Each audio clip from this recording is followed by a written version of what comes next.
Hello everyone, I'm Erin and I'd like to welcome you to episode that is currently in charge of The Know, which is a non-profit organization that is dedicated to educating women about their own health. Life coaching is also very important to her, as she has been able to work with many businesses and organizations to help them in their line of work in a very efficient way. She is very happy with the work that she has been continuing to do for a long time now, and is very pleased with the outcome, as she has been able to help many people in their life. Here now is our interview with Mary McDonough. I hope everyone enjoys it. Thank you. Mary, how are you doing today? I'm great. How are you? Good. It's very nice to hear. Appreciate your involvement in being able to do this today. Oh, anytime. I love talking about the Waltons. Good. Well, obviously you're known and very much loved for portraying Erin Walton on the television series, and I would appreciate you speaking about the circumstances surrounding you getting the part. Wow, when I got the part, I auditioned for Erin originally in The Homecoming, and it was my very first audition, and we went in and we auditioned over and over again, and they finally, from the hundreds of kids they saw, they brought it down to 6 of us, and we went in for our final interview with the director and Richard, and we read the walnut cracking scene in the barn from The Homecoming with all the kids together. And then, of course, we all did the movie of the week, and it was very successful, and CBS decided to make a series out of it. So yes. I was lucky enough to be asked back to Erin. Yes. That's exciting. Now, what was it like, working with so many of the cast members that, obviously grew up with for so many years on the show? It was everything. It was wonderful. It was new. It was exciting. It was difficult. It was challenging. There were a group of us, especially the kids, who were all brought together, and we were all from rather different backgrounds, all different religions, all different kinds of parents, and different ages. And it was a real wonderful experience, and it was challenging as well too. It was challenging for me in different ways. Right. But it was great. We all got to play, and we had a new family, and little did we know that we would be together for the next 11 years. Right. That's right. Do you, I'm sure you nowadays see them as like a second family, right? Don't you think, as far as when you look back on it now? Absolutely. Good. I mean, I see, them all the time. We're connected on Facebook and email, and we have this, I don't know if any of the other, we have this revolving lunch that we do. And we try and do it twice a year. The first time we did it was at Cammie's house. And the second time we did it was at Judy's house. Now we're getting ready to have it. But we don't go out in public. We just go to someone's house. Right. And for the last couple of years. And it's been really fun because it's just us. Yes. And we get to reminisce and catch up with where everybody is now. That's wonderful. That's really neat that you guys are still keeping in contact with each other. That's great. Oh, we do. Our kids get together. I brought my girls to Eric's daughter's bat mitzvah, and we go to weddings, and unfortunately sometimes we have to go to funerals. Yes. So we're all together, and it is really like a family. That's great. Now, do you have an interesting story that you can share while filming on the set of the show, or maybe something that you would like to share about an episode you were in that meant a lot to you? There are so many episodes that mean so much to me. People always ask me, like on my Facebook fan page, what was your favorite episode? Right. And a lot of us have the same answer, interestingly enough. Our favorite one to film was the burnout. Because the house caught on fire. Right. We never got to work with pyrotechnics. We were working with animals and, bird seed. Right. So fire was really exciting, and we got to work at night. And we didn't usually work after the sun went down. But we were out on the street and, with the house in the back lot and in our nightgowns. Right. So that was really fun. The interesting story about that was Cammie, in the storyline, Erin goes back to get this dress, and John Boy goes to save her, and she learns about vanity and always being punished for her looks. But But Cammie thought that I was really stuck in there. Wow. And she thought it was me, Mary, that was stuck in there. Oh, and boy. Me and Richard. And she was little, so she thought, so when you see the scene where she's like screaming, trying to get back to the house, it's because she thinks it's me and Richard. Really? Yeah. Wow. And she got really upset in real life. It's all on film. Wow. So I think that's interesting. That is. And I don't think many people knew about that. I didn't know about that, so that's very interesting.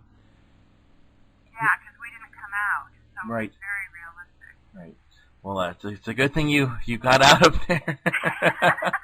That's we just came out later. Yeah. No, I know that obviously the show obviously had a lot of good family morals to it and everything, and you know there were many character traits that were presented in the show. What's something, you know, when you look back on everything now, what's something that you've learned from it, or maybe from a particular cast member? Wow. Well, I think from the show itself, I learned about a sense of community. I was raised Catholic, so I had a sense of community growing up in a Catholic community, but then to have it expand to this other family with all of these different people, including our crew that came together. Right. And it was just this real sense of community, of family, of people coming together and working. And I think that's my favorite thing about the show. Right. I think it's what I miss. And sometimes when I've done episodics on other TV shows, I can't believe that none of them get along, or they don't go out to lunch every day. Right. Right. But I really think it's about like extended family and community. So many people in the show taught me so many different lessons. I mean, Michael, I always say that Michael learned it is more like my big sister than my mother. Oh, interesting. But she definitely was very, very sweet and wonderful to me when I was younger.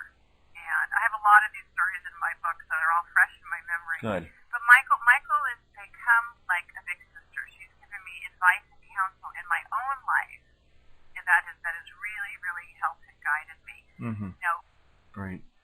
Wow. but we learned from Will Geer and Ellen Corby, you know, incredible skills. Ellen taught us how to match what our actions, and Will tried to teach us Shakespeare off camera. And interesting. Richard, they all came from the theater. Right. So they had a real sense about community, about working together, and that was great because it was an ensemble. Right. And everybody worked together. We learned some of that. That is great. Later on, obviously, as the story goes on with the different episodes, you ended up getting married, obviously, in one of the television movies that you guys had the first few ones at the beginning.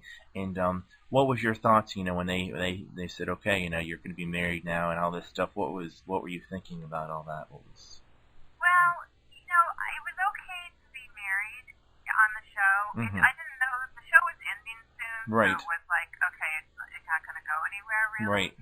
But I always liked the whole Ashley storyline. Yes. And when Jonathan Frakes, they wouldn't wait for him to come back, so they recast it, which I thought was really kind of sad because people were used to seeing us together. Right. And that's what the chemistry was. So I thought that was a little. Even the reviewers said, "What's wrong with Erin? She's fickle," you know. But you know, it was okay to get married on the show. I wish that it had continued to go on, so we could have, you know, kept going into, you know, the Waltons, the new generation, the next generation. Yes, that's right. And obviously that did happen later on too, with so much that happened with different shows that came about too, as far as the reunion movies, which I know everyone says really appreciated those. Now, obviously, when the show ended, especially, and I'm not talking about with the reunion movies, and more so with the series, did you or any of the cast end up taking some of the props home at the end of the show? I have a dress that, well, in the wedding show, by the way, I wore my own my real mother's wedding gown. Yes, I read that one time. That is really, really, really special. I'm sure that was for you. Yeah, and I have it in the garage in a box, just waiting for the new museum to open. And I have one of my dresses, and then what else? You know, I don't have a lot of the props. I mean, because they kept them. Really? Yeah. And I'm trying to think. Did I get this? No, I just... Know that you have overcome so many challenges in life and different things, and now with everything with your being spokesman for the Lupus Foundation and everything like that, I know that you have touched so many people and helped so many people overcome so many things, and even with the life coaching stuff, how do you feel when you think that these people are really being helped by something you're doing? What do you think when you think about it? It's the greatest gift in the world. I mean, I feel like it's part of my purpose, and I went through everything I went through, from being on the Waltons to my health issues to being an advocate for women's health in Washington D.C. I'm being so afraid to do that because it's so personal, but right. And sometimes I think, oh, my goal in life is not to be a poster girl, but if it helps people, then I've come to realize and embrace that that's part of my plan, right. and that's part of why I'm here. So when I coach, I'm happy. It makes me really happy to know that whatever I can share from my personal experience and my knowledge as a coach, that I'm passing something forward. And I teach now as well. I've incorporated my life coaching skills into acting classes. Right. And I teach kids acting for life. And most of them don't want to be actors in Hollywood, but they learn how to do public speaking, and they learn how to communicate and get in touch with their emotions and get over, get some self-esteem, get over being shy. And when I see one of those kids who, 6 months before taking my class couldn't play on the playground, and now they do, or they couldn't say their name out loud, and now they do, that just reminds me of just my purpose. Right. And that makes me very happy. That is so exciting. Yeah, I mean, it gives me chills just talking about it, because I think, well, it's all, my dad always said, make good lemonade. So I feel like every time I coach, every time I teach, I'm just trying to make the best lemonade I can. Right. And you are, and really, it's very evident, through these stories too, and it's great that people, and I'm sure you have people, later on saying, look, I remember, Mary McDonough did this, and now I'm doing this today, and it's because of the work that you're doing to help them, and you're making a difference in these people's lives, Thank so you. You really are. So. I think you I are. do. You are. Now, we're about done with the questions. I did have a few final questions to ask of you. And one of the other things I was going to ask you as well, I don't know if you've gotten this before, but based upon your nationality, as far as food and food that you enjoy, what's something that you like to eat on a regular basis? Well, I'm Irish on both sides. Okay. I'm Irish-American. My mom was Irish and Scottish, and my father was Irish and a little bit of English as well. So I love Ireland. I don't necessarily, have the food so much, but so I do have potatoes, though. Potatoes are one of my favorite things. That's great. Good. French fries dipped in blue cheese dressing, ranch, or Thousand Island. I don't know. I could just have it every day. Mashed potatoes. I make a lot of stews and soups. I'm a very big, and of my daughter's jokes. I don't drink Guinness, but sorry. But I did have it when I was in Ireland with my cousins. Right. But my daughter jokes, and she brings friends home from school, and she'll say, "Oh, my mother is Irish, so she'll try and feed you, and she'll pull out like soups and things. You don't have to, but she always tries to overfeed people." And then I tend to make, and Dawn and Sydney will tease me all the time, I tend to, when I cook, I love to make soups and things. So I always make a lot. I don't know why. I just do. And they tease with me and tell me that the potato famine is over, and I don't have to worry anymore. Well, that's funny, in a way you could actually go back and freeze them in the freezer, for later on when you want more of them later on, too, I do, so, Erin, I do. Do you? Oh, really? Oh. Wow. Oh. I do. We have so much soup in our freezer. Wow. But, we pull it out, and it's just every time I make a turkey or I make a chicken or we have anything with bones in it. I'm always making soup with it. Wow. Or there's, I'll look in the refrigerator and go, oh, look at all these vegetables. All right. And I make them up a lot of times. And then my family gets mad because they said, well, we want the one that you made when we were on that trip. I said, well, I made what was in the refrigerator. So I guess it's sort of this Irish sensibility of not letting anything go to waste. That's interesting. I didn't expect that you did freeze them, but that's really good that you do that. So that's really good. But I also love I love Italian food. Good. I've been to Italy a lot. It's one of my favorite places to go, and I do love Italian food. That is great. And lately I got Julia Child's book, Mastering the Art of French Cooking, and I've actually been making souffles and things like that. So I know, probably not the answer you thought. No. I appreciate you mentioning that. So that's just, I think. What did you think I would say? Actually, thought you were going to say no. I don't freeze them and we just eat the food or something like that. So that's what I thought you were going to say. So 2 final questions for you now before we close for the interview today. But I know it's very evident that you've have announced some information that you've been working on a book and everything. And I know you've been very hard at work at that. I was wondering, is there anything you could share about that? The book is completed. The manuscript is completed.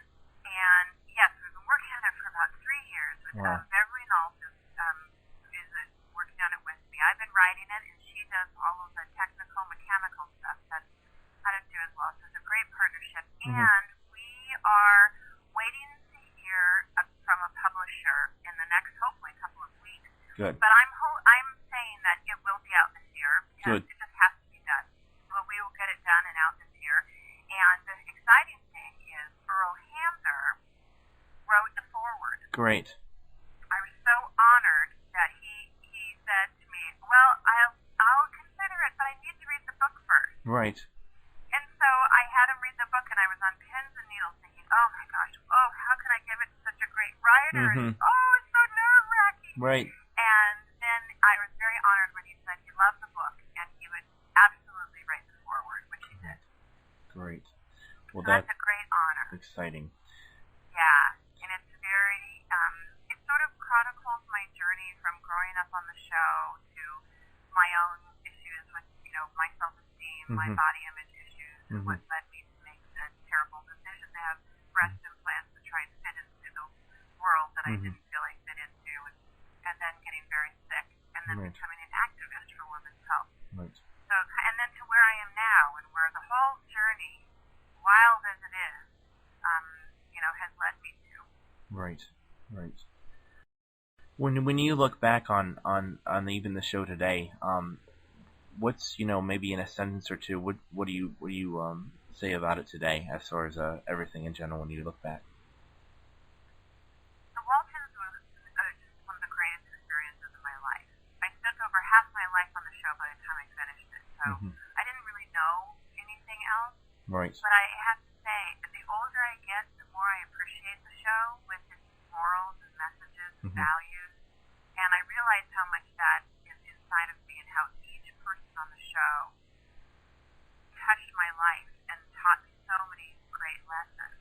And and the more people that, write to me and the more people I meet, you realize how special the show is and was to so many people all over the world. And that is amazing to see about it. Everyone has a special story, a special memory, a favorite character, and why. And when people come out to share that with you, it just touches my life in such a huge way. I feel so lucky to have been on the ride. Yes. I got to be like a fly on the wall inside the house. And I just feel so blessed to have been part of the whole thing. It continues to touch and enrich my life daily. Yes. Well, I thank you so much for your time today, and it's been very enjoyable. I know everyone's going to appreciate hearing what you have to say and your memories on the show and the things that you've been able to accomplish. Yeah, thank you. I appreciate the acknowledgement. You're welcome.